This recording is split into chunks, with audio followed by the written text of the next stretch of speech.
Trees need trimming and pruning, not just because they can get in the way sometimes, but also for the health of the tree. And of course, the safety of your family.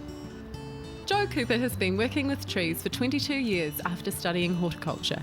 He runs a small business in the far north, but works all over the country, either alone or with his colleague Jono.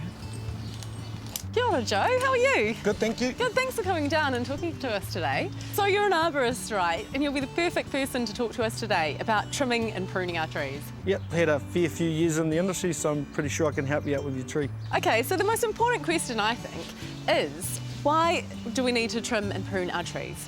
Pruning can range from pruning for shape, pruning for safety, pruning for light. So depending on the tree's situation, limbs can be removed for encroachment reasons, dead and diseased wood for dangerous reasons as well as health reasons. There's also structural reasons in the tree that branches may need to be removed. Right, well the reason why you're here today is, dun dun dun, this tree. It's quite a beauty, isn't it? Yep, it's a good sized tree. It's not really growing out of its space, but I think there's a few things we can do in regards to pruning that will enhance its beauty. Overhanging the neighbour's place, that's probably another issue. Rubbing against the palm tree. So Jono's going to crack into it, and are you going to take me through what he's doing up there? So Jono's going to access the tree using correct arboricultural standard, procedure, safety. So I think he's identified a bit of sucker growth there, and he's going to remove that with his hand tool. How about this rubbing branches, Joe?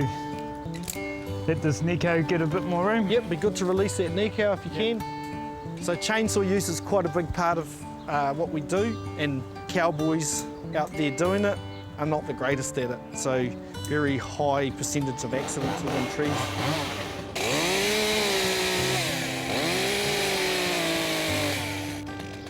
Clear, Joe. All clear.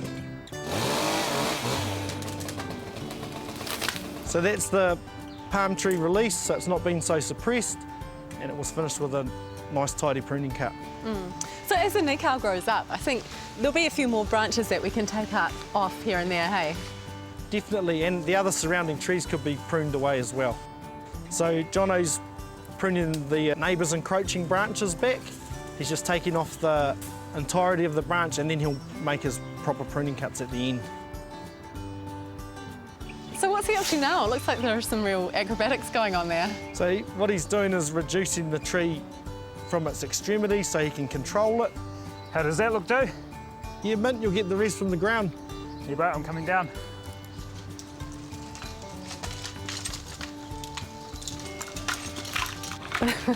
Well done. That looked like actually a heap of fun up there. It is, definitely. Yeah. Now we've got a much nicer specimen left, and neighbours won't be concerned about any of the branches falling off over their washing line. Yeah, it's opened up so much light and space here already. We've got a tree over there. It's been pruned really badly in the past. So do you want to show us how to just do a really light prune, say if you've just got a pruning saw at home? I'll show you what we call target pruning.